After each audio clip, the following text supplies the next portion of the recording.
আসসালামু আলাইকুম ওয়া রাহমাতুল্লাহি ওয়া বারাকাতুহু। নাহমাদুহু ওয়া নাস্তাঈনুহু ওয়া নাস্তাগফিরুহু ওয়া নাউযু বিল্লাহি মিন শুরুরি আনফুসিনা। মান ইয়াহদিহিল্লাহু ফালা মুদিল্লা লাহু ওয়া মান ইউদ্লিলহু ফালা হাদিয়া লাহু।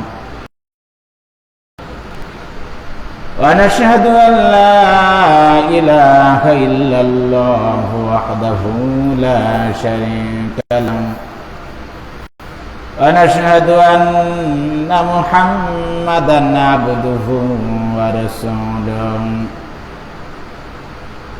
وقال تعالى في شأن حبيب إن الله وملائكته يصلون على النبي يا أيها الذين آمنوا صلوا عليه وسلموا تسليما. আমরা দুরূদ শরীফ পড়ি। আল্লাহুম্মা সাল্লি আলা মুহাম্মাদিন ওয়া আলা আলি মুহাম্মাদ কামা সাল্লাইতা আলা ইব্রাহিম ওয়া আলা আলি ইব্রাহিম ইন্নাকা হামিদুম মাজিদ।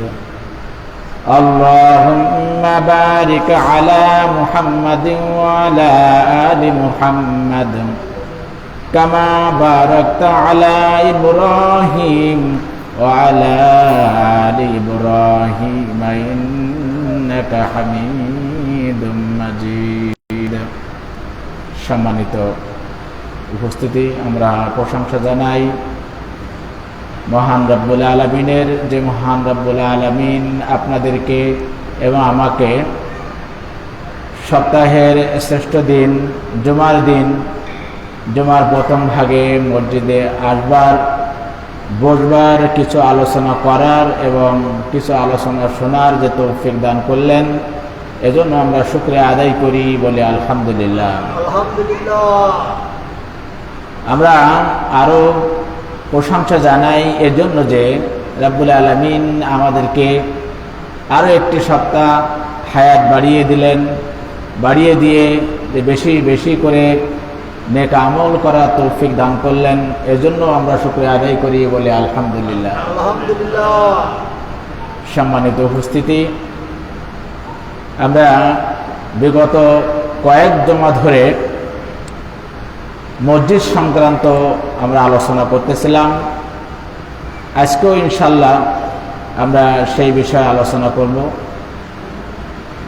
তো গত সপ্তাহে আলোচনা করতেছিলাম যে মসজিদে কারা আসেন। তো মসজিদে আমরা 5 শ্রেণীর লোক আসি বা 5 শ্রেণীর লোক আমরা মসজিদে থাকি। তার মধ্যে প্রথম হচ্ছে খাদেম। খাদেমকে নিয়ে গত সপ্তাহে আমরা আলোচনা করেছিলাম। 2 নম্বর হচ্ছে মুয়াজ্জিন। মুয়াজ্জিনকে নিয়েও আমরা কিছুটা আলোচনা করছিলাম, আজকেও কিছু হবে ইনশাল্লাহ। আর আজকে মূল আলোচনা হচ্ছে ইমাম ও খতিব।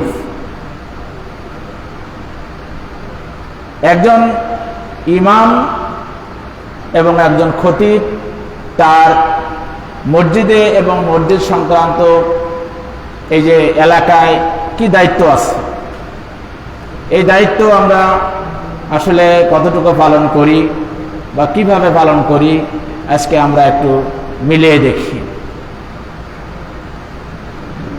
ইমাম এটা হচ্ছে আরবি শব্দ, এর বাংলা অর্থ হচ্ছে নেতা। আর খতিব এর অর্থ হচ্ছে যিনি খুতবা দেন, অর্থাৎ শুধুমাত্র জুমার দিনে যিনি খুতবা দেন তিনি হচ্ছে খতিব, আবার তিনি নামাজও পড়ান জুমার দিনে।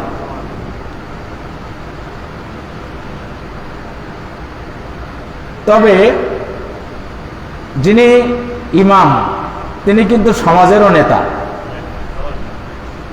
তিনি হচ্ছেন সমাজেরও নেতা। ইসলামের দৃষ্টিতে এই ইমামতি হচ্ছে একটা মহান দায়িত্ব এবং একটা সম্মানজনক একটা পদ। হযরত মুহাম্মদ সাল্লাল্লাহু আলাইহি সাল্লাম যখন মদিনায় গেলেন তখন মদিনার রাষ্ট্রপ্রধান এবং ইমাম, মসজিদের ইমাম হযরত আবু বকর রাদিয়াল্লাহু তাআলা আনহু, ইমাম রাষ্ট্রপ্রধান। এরপরে হযরত ওমর রাদিয়াল্লাহু তাআলা আনহু, ইমাম আবার রাষ্ট্রপ্রধান। এরপরে হযরত ওসমান রাদিয়াল্লাহু তাআলা আনহু, রাষ্ট্রপ্রধান, ইমাম। এরপরে হযরত আলী রাদিয়াল্লাহু তাআলা আনহু, রাষ্ট্রপ্রধান, ইমাম। ঠিক এভাবে এমনি করে পরবর্তী পর্যায়ে সমাজের যিনি নেতৃত্বে এসেছেন তিনি ইমাম ছিলেন, কিন্তু আস্তে আস্তে আস্তে আস্তে কালক্রমে এটা আলাদা হয়ে গেছে। এখন ইমামের স্থানটা হয়েছে শুধু মসজিদ সংক্রান্ত। তারপরও যদি মসজিদের কমিটি যদি সন্তুষ্ট করতে না পারে তাহলে কিন্তু আবার চাকরি অন্টুর মধ্যে চলে যায়, থাকে না। অর্থাৎ যদি কমিটির তোষামোদকারী না হন বা কমিটির মনোভূত না হন তাহলে কিন্তু চাকরি থাকে না। কিন্তু এটা আসলে কি ঠিক না? নবী করিম সাল্লাল্লাহু আলাইহি সাল্লাম ইমামের মর্যাদা, ইমামের গুরুত্ব দিয়ে তিনি এভাবে বলেছেন, সাথে সাথে তিনি আবার সতর্কও করেছেন। আর জামে তিরমিজি 207 নম্বর হাদিসের বর্ণনা, আন আবি হুরায়রা রাদিয়াল্লাহু তাআলা আনহু, হযরত আবু হুরায়রা রাদিয়াল্লাহু তাআলা আনহু হতে বর্ণিত, তিনি বলেন, ক্বালা রাসূলুল্লাহ সাল্লাল্লাহু আলাইহি ওয়াসাল্লাম, রাসূলুল্লাহ সাল্লাল্লাহু আলাইহি ওয়াসাল্লাম ইরশাদ করেছেন, ইমামু দামিনুন, ইমাম হচ্ছে নামাজের মুসল্লিদের জামিনদার। একজন ইমাম সে হচ্ছে মুসল্লি, যত মুসল্লি থাকবে মুসল্লিদের জামিনদার। ওয়াল মুয়াজ্জিনু মুতামানুন, আর একজন মুয়াজ্জিন হলো হচ্ছেন আমানতদার। মুসল্লিদের জামিনদার হচ্ছে ইমাম আর আমানতদার হচ্ছে মুয়াজ্জিন। এটুকু বলেই নবী করিম সাল্লাল্লাহু আলাইহি সাল্লাম থেমে যাননি। এরপরে নবী করিম সাল্লাল্লাহু আলাইহি সাল্লাম আবার দোয়াও করেছেন। নবী করিম সাল্লাল্লাহু আলাইহি সাল্লাম বলছেন, আল্লাহুম্মা, হে আল্লাহ, হে আমার রব, আরশিদিল আইম্মাতা ওয়াগফির লিল মুয়াজ্জিনিন, হে আল্লাহ তুমি ইমামদেরকে তুমি সৎ পথ দেখাও এবং মুয়াজ্জিনকে তুমি মাফ করে দাও। আল্লাহ রাসূল নিজেই দোয়া করেছেন। আল্লাহ রাসূল যিনি না চাইতেই সবকিছু যিনি পেয়েছেন, তিনি আবার এই ইমামদের জন্য এবং মুয়াজ্জিনদের জন্য আবার দোয়াও করে গেছেন। একজন ইমামের প্রথম দায়িত্ব হচ্ছে যে সঠিক সময় নামাজ পড়ানো। যে সময় এই যে দেওয়া আছে দেখেন এখানে, এবং এই সময় অনুযায়ী সঠিক সময় নামাজ পড়াবে, এটা হচ্ছে একজন ইমামের হচ্ছে প্রথম দায়িত্ব। এ সংক্রান্ত সুনানে আবু দাউদের 580 নম্বর হাদিসে নবী করিম সাল্লাল্লাহু আলাইহি ওয়াসাল্লাম বলেন, ক্বালা রাসূলুল্লাহ সাল্লাল্লাহু আলাইহি ওয়াসাল্লাম, নবী করিম সাল্লাল্লাহু আলাইহি ওয়াসাল্লাম ইরশাদ করেছেন, মান আম্মান নাসা ফাউসাবাল ওয়াক্তা ফালাহু ওয়ালাহুম ওয়া মান তাকাসা মিন জালিকা শাইআন ফাআলাইহি ওয়ালা আলাইহিম। ইরশাদ হচ্ছে, কেউ যদি সঠিক সময় নামাজের ইমামতি করেন, সঠিক সময় যদি নামাজ পড়ান, তাহলে ইমাম এবং যারা মুসল্লি থাকবে, মুক্তাদি থাকবে, তারা পূর্ণ সওয়াব পাবে। পূর্ণ সওয়াব, পরিপূর্ণভাবে সওয়াব দেওয়া হবে।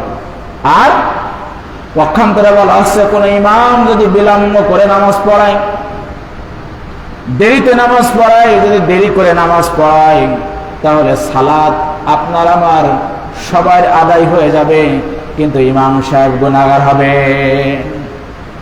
মুক্তাদিরা নয়। যারা ইক্তেদা করবে তারা গুনাহগার হবে না, তারা তাদের পরিপূর্ণ সওয়াব পেয়ে যাবেন, নামাজও আদায় হয়ে যাবে, কিন্তু গুনাহগার হবে ইমাম। এজন্য একজন ইমামের প্রধান দায়িত্ব হচ্ছে সঠিক সময়ে, নির্দিষ্ট সময়ে নামাজ পড়ানো।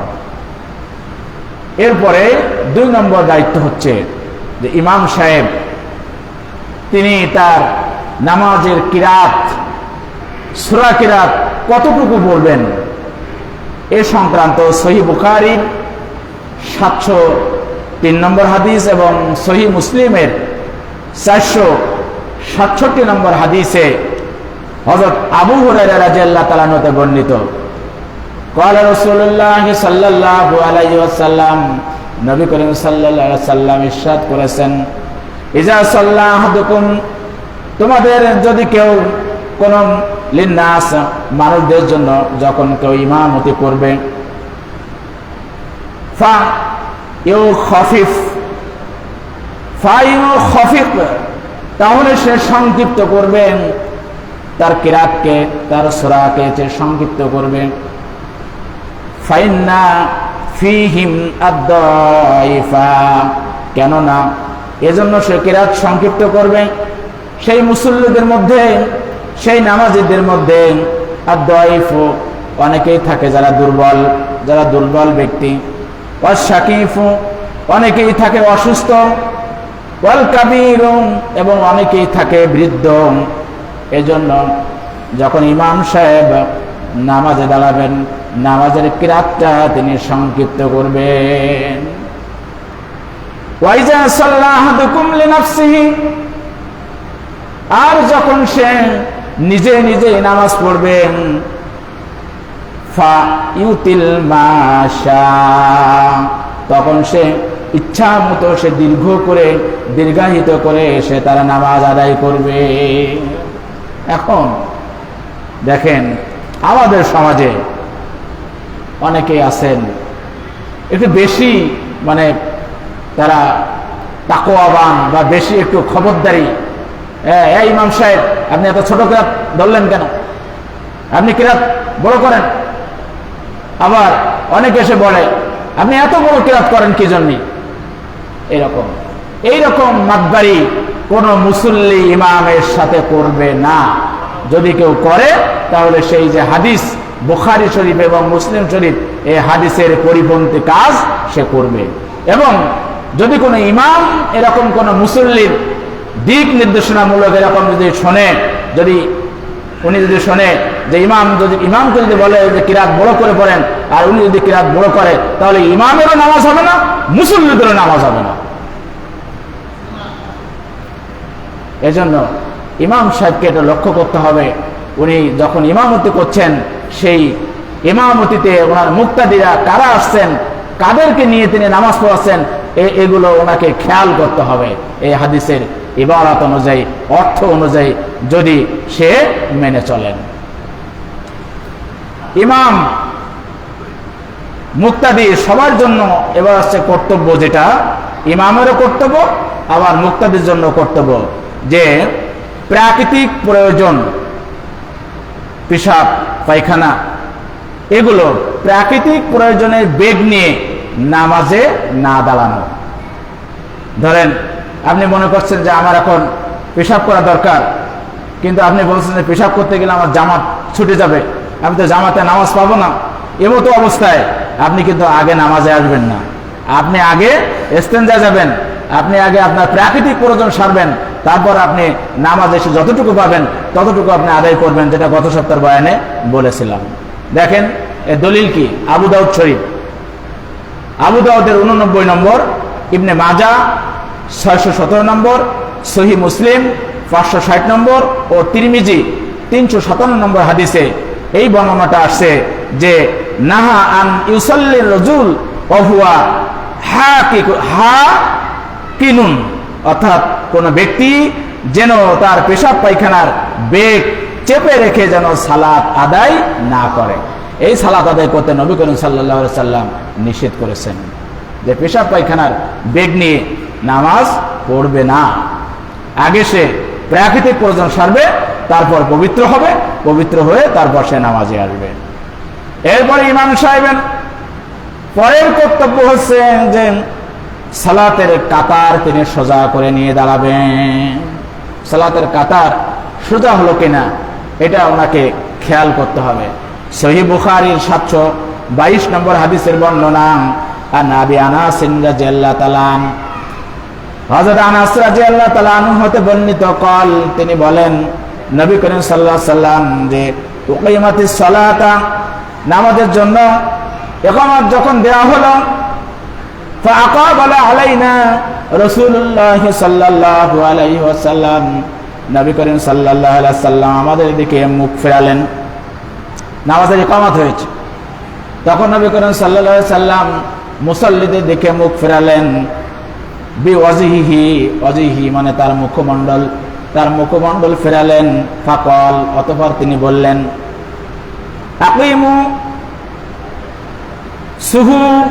সুফুফাকুম, তোমরা কাতার সোজা করো।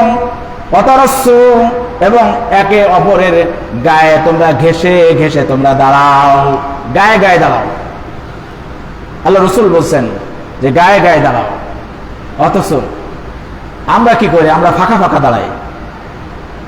এই যে বেশি দিন না, মাত্র 10-12 দিন আগের কথা, ইশার নামাজে আমার ছেলে আমার সঙ্গে বলছে, আব্বু আমি নামাজে যাব। এখনো ছোট মানুষ, আমি ওটা নিয়ে গেছি। নিয়ে যেহেতু ছোট মানুষ, এই জন্য আমি পিছনে দাঁড়িয়েছি, সামনের কাতারে না দাঁড়ায় পিছনে দাঁড়িয়েছে। এখন একটা লোক উনি একা দাঁড়িয়ে আছে আমাদের এই যে সরার মসজিদে। এখন উনি আমার বলছে সরে দাঁড়ান, সরে দাঁড়ান। এখন আমি বাচ্চাটা নিয়ে আমি ওই পাশে চলে গেলাম, ডান পাশে চলে গেলাম। কারণ এমনি যখন এক কাতারে নামাজে দাঁড়াবে, যদি একজন এক কাতারে থাকে, সে দাঁড়াবে ঠিক ইমাম সাহেবের সোজা। কিন্তু আমি যদি সরে দাঁড়াই, তাহলে কিন্তু পরের লোক না আসলে আমার কিন্তু নামাজ হবে না, কারণ বামের কাতার বড় হয়ে যাবে। এই জন্য আমি ডান পাশে দাঁড়িয়েছি, আমি একটু সরে ডান পাশে দাঁড়িয়েছি। দাঁড়ানোর পরে আমি তাকবীরে তাহরিমা বাঁধলাম, আমার ছেলেও আমার সঙ্গে বাঁধলো। বাঁধার পরে দেখলাম তাকবীরে তাহরিমার পরে ও লোকটা আবার সরে গেল। তো সরে যাওয়ার পরে নামাজ শেষ হওয়ার পরে আমি আঙ্গুল দিয়ে মেপে দেখলাম উনি 8 আঙ্গুল আমার থেকে দূরে দাঁড়িয়েছে। এটা আমি আর কিছু বললাম না, কিছু না বলে নামাজ আদায় করে আমি চলে গেলাম। চলে যাওয়ার পরে পরের দিন আমি ইমাম সাহেবকে বললাম যে, ইমাম সাহেব হুজুর, এখানে তো জুমার নামাজ আমি পড়তে আসি না, ওক্তীয় নামাজে ইশার ফজর সালাত পড়তে পারি না, তো একটু এই যে নামাজের দাঁড়ানো সংক্রান্ত একটু বলবেন, এগুলো একটু মাঝে মাঝে একটু বলবেন। যাই হোক, হয়তো ওনার জানা নেই বা উনি হয়তো আমাকে পছন্দ করেন নাই, এজন্য আমার থেকে সরে দাঁড়িয়েছে। কিন্তু আল্লাহ রসুল কি বলছে? আল্লাহ রসুল বলছে যে আকিমু সুফুফাকুম, তোমরা কাতার সোজা করো। আর কি করো? অতারাসসু, এবং একে অপরের সাথে ঘেঁষে দাঁড়াও, গায়ে গায়ে দাঁড়াও। ফাইন্নী, কারণ আমি তো আরাকুম, তোমাদেরকে আমি দেখি, মিন ওরাই জহরি, আমার পিছন দিক থেকে। প্রশ্ন হতে পারে, তাহলে নবী করিম সাল্লাল্লাহু আলাইহি সাল্লামের পিছনে কি চোখ আছে নাকি? তাহলে পিছনে কিভাবে দেখেন? এটা হচ্ছে নবী করিম সাল্লাল্লাহু আলাইহি সাল্লামের একটি মুজিজা, একটা মুজিজা, যে নবী করিম সাল্লাল্লাহু আলাইহি সাল্লাম নামাজে দাঁড়াতেন ঠিকই, কিন্তু পিছনে আমরা কি করতাম, মুক্তাদিরা উনি তাও দেখতে পেতেন। আমরা কিন্তু এটা পারি না, এটা শুধু নবী করিম সাল্লাল্লাহু আলাইহি সাল্লামের ক্ষেত্রে ছিলেন। এরপরে পরের দায়িত্ব হচ্ছে যে দায়িত্ব সম্পর্কে জবাবদিহি। আপনি একজন ইমাম, আপনি একজন খতিব, আপনি একজন মুয়াজ্জিন, আপনি একজন সমাজের নেতা, আপনি একজন পরিবারের অভিভাবক, আমাদের প্রত্যেককেই জবাবদিহি করতে হবে। সূরা বনী ইসরাঈলের 36 নম্বর আয়াতে রাব্বুল আলামিন বলেন, ইন্নাস সামআ ওয়াল বাসারা ওয়াল ফুআদা কুল্লু উলাইকা কানা আনহু মাসউলান। রাব্বুল আলামিন বলেন, নিশ্চয়ই আমি তোমার কান সম্পর্কে আমি জিজ্ঞাসা করব। তোমার কান দিয়ে তুমি কি শুনছো? তুমি তোমার কান দিয়ে তুমি কি কোরআনের কথা শুনেছো, হাদিসের কথা শুনেছো, নাকি তুমি কোনো গান শুনেছো, নাকি তুমি কোনো নাটক শুনেছ, তোমার কোরআন দিয়ে নাকি তুমি কোনো ষড়যন্ত্রমূলক কথা শুনেছ। কান সম্পর্কে জবাবদিহি করা হবে। আল্লাহ রাব্বুল আলামিন কান সম্পর্কে জবাব চাইবেন। ওয়াল বাসারা, চোখ সম্পর্কে জবাব দিতে হবে। চোখ দিয়ে কি দেখি, কি করছি সারাদিন চোখ দিয়ে, এই চোখ সম্পর্কে জিজ্ঞাসা করা হবে। ওয়াল ফুআদা, অন্তর সম্পর্কে জিজ্ঞাসা করা হবে। আমি অন্তরে কি কল্পনা করছি, অন্তর দ্বারা আমি কি সংগঠিত করছি, এই অন্তর সম্পর্কে আল্লাহ রাব্বুল আলামিন জিজ্ঞাসা করবেন। কুল্লু উলাইকা কানা আনহু মাসউলা, এমনি ভাবে সমাজের সমস্ত লোকদের কাছেও এই সমস্ত দায়িত্ব সম্পর্কে জিজ্ঞাসা করা হবে। কার কি দায়িত্ব, সেই দায়িত্ব সম্পর্কে জিজ্ঞাসা করবেন। আল্লাহ রাব্বুল আলামিন সূরা সাফফাতের 24 নম্বর আয়াতে বলছেন, ওয়াকিফুহুম ইন্নাকুম মাসউলুন, আর তাদেরকে তুমি থামায় দাও। আল্লাহ বলছে তাদেরকে থামায় দাও, অবশ্যই তারা জিজ্ঞাসিত হবে। যখন আমরা হাসরের ময়দানে থাকব, হাসরের ময়দান থেকে আমরা যখন ভেস্তে যদি যেতে চাই, যদি ভেস্তের দিকে যাই, যদি জান্নাতের দিকে যাই, বা যদি পুলসিরাতের দিকে যেতে চাই, যেদিকে যেতে চাই না কেন, ফেরেশতাদেরকে বলা হয় যে থামিয়ে দাও। আগে প্রত্যেকে আমি প্রশ্ন করব, প্রত্যেক সম্পর্কে, প্রত্যেক দায়িত্ব সম্পর্কে, প্রতিটা অঙ্গ প্রত্যঙ্গ সম্পর্কে আমি আগে জিজ্ঞাসা করব। আমার জিজ্ঞাসা করা হবে, তারপর তারা তাদের নির্দিষ্ট গন্তব্যস্থানে যাবে। মানে আগে জিজ্ঞেস করা হবে, সব কিছু সম্পর্কে আগে জিজ্ঞাসা করা হবে। সহিহ বুখারীর 893 নং হাদিসে হযরত উমর রাদিয়াল্লাহু তাআলা আনহু হতে বর্ণিত, তিনি বলেন, কুল্লুকুম রাইন, তোমরা প্রত্যেকেই তোমরা দায়িত্বশীল। ওয়া কুল্লুকুম মাসউলুন আন রাইয়াতিহি, আর তোমাদের প্রত্যেকেই তোমাদের অধীনস্থ যারা আছেন তাদের সম্পর্কে জিজ্ঞাসা করা হবে। আমার অধীনস্থে কারা আছে? তাহলে একজন ইমাম সাহেব, তার অধীনস্থে থাকে মুসল্লি। একজন সমাজের যিনি নেতা, তার অধীনস্থে থাকে তার এলাকার লোকজন। একজন পরিবারের যিনি কর্তা, তার অধীনস্থে থাকেন তার পরিবারের অন্যান্য সদস্য। একজন শিক্ষক, তার অধীনস্থে থাকে তার শিক্ষার্থীরা। এমনি ভাবে প্রত্যেককেই জিজ্ঞাসা করা হবে যে কে কি কিভাবে তার দায়িত্ব পালন করছে। একজন খাদেমকে তার জিজ্ঞাসা করা হবে তার মসজিদের বিভিন্ন সম্পদ সে কিভাবে রক্ষণাবেক্ষণ করছে, সে কিভাবে দেখাশোনা করছে, এগুলো সম্পর্কে জিজ্ঞাসা করা হবে। একজন মুয়াজ্জিন, তার কাছে জিজ্ঞাসা করা হবে যে সে ঠিকমতো আজান দিছে কিনা। এমনি করে সমাজের প্রত্যেককেই, এর থেকে কেউ ছাড় পাবে না, প্রত্যেকেই জিজ্ঞাসা করা হবে। জিজ্ঞাসা করার পরে যে যার গন্তব্যে সে যেতে পারবে। এরপরে পরের কর্তব্য একজন ইমামের, পরের কর্তব্য আছে যে মুসল্লিদের খোঁজ খবর নেওয়া। একজন ইমাম শুধু যে ওয়াক্ত হবে, মুয়াজ্জিন আজান দিবে, নামাজের সময় হবে আর নামাজ পড়বে তা না, তাকে মুসল্লিদের খোঁজ খবর নিতে হবে। একজন রেগুলার মুসল্লি, সে একক তো আসলো না, তার খোঁজ নিতে হবে। এই খোঁজ নেবে হচ্ছে ইমাম সাহেব নেবেন। এ সম্পর্কে সূরা আল হুজুরাতের 10 নম্বর আয়াতে বলা হয়েছে, ইন্নামাল মুমিনুনা ইখওয়াতুন, কেননা আল্লাহ রাব্বুল আলামিন বলেন সমস্ত মুমিন হচ্ছে সব ভাই ভাই। আপনার আমার ভাই, সে মুমিন, সে আজকে নামাজে কেন আসলো না, তার খবর ইমাম সাহেব যেমনি ভাবে নিবেন। আপনার পাশে দাঁড়িয়ে যদি নামাজ পড়তো, নামাজ পড়ে, তাহলে আপনাকে ওই খবরটা নিতে হবে। তবে প্রধান দায়িত্বে এ সম্পর্কে হচ্ছে ইমামকে বলা হয়েছে যে ইমাম আগে খোঁজ নেবে যে এই মুসল্লি কেন সে নামাজে আসলো না। এবং ইমাম সাহেবের আরো একটা দায়িত্ব হচ্ছে সে মুসল্লিদের মধ্যে ভ্রাতৃত্ব বন্ধন অটুট রাখবে। ভাই ভাই হয়ে যাতে সবাই বসবাস করতে পারে, ভাই ভাই হয়ে যাতে নামাজ আদায় করতে পারে, এই খোঁজ খবর রাখবেন। এবং সমাজের কল্যাণে, মুসল্লিদের কল্যাণে কাজ করে যাবেন। তিনি হচ্ছেন একজন ইমাম। এই ইমাম শুধু যে মসজিদের ইমাম তা না, আমি কিন্তু প্রথমেই বলেছি সমাজের ইমাম। সমাজের ইমাম। এই দেখেন, এই যে একটা রাস্তা, এই রাস্তাটার জন্য বলতে হয়, প্রায় আমি বলি প্রসঙ্গ যখনই আসে, যে আমাদের ইমাম সাহেব উনি কত কষ্ট করে যাচ্ছেন। এটা কিন্তু ইমামের একজন দায়িত্ব। ঠিক তেমনি এই দায়িত্বটা এই যে এলাকার যিনি মাতবার, যিনি এই এলাকার বিচার ফয়সালা করেন, তারও দায়িত্ব যে মুসল্লিদের কল্যাণে, জনগণের কল্যাণে কাজ করা, জনগণকে খোঁজ খবর রাখা, এটা একটা দায়িত্ব। এবং এগুলো হচ্ছে অপরিহার্য। লাইক তো নেই না? এরপরে অসুস্থ, বিপদগ্রস্ত, এখন তো দরকার নেই থাক। এবং মুসল্লিদের যে দেখা হলো না, এটা কেন খোঁজ নেবেন? এটা খোঁজ নেওয়া হবে এর জন্য যে সহিহ মুসলিমের 2569 নম্বর হাদিসে নবী করিম সাল্লাল্লাহু আলাইহি সাল্লাম বর্ণনা করেছেন, হযরত আবু হুরায়রা রাদিয়াল্লাহু তাআলা আনহু হতে বর্ণিত।